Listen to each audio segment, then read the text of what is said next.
இது பேராபத்திலே முடியும். குழந்தைகளின் சிறுநீரகங்களினால் பசும்பாலினை எல்லாம் சுத்திகரிக்க இயலாது.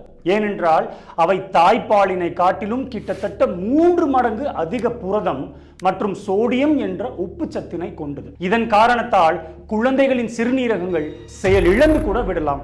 அமெரிக்கன் அகாடமி ஆஃப் பீடியாட்ரிக்ஸ் குழந்தைகள் 1 வயதினை அடையும் வரை ஒரு சொட்டு தண்ணீர் கூட கொடுக்க கூடாது என்று எச்சரித்துள்ளது. இதில் பச்சை மாட்டுப்பாலினை கொடுப்பது பெரும் அனர்த்தத்திலேயே முடியும்.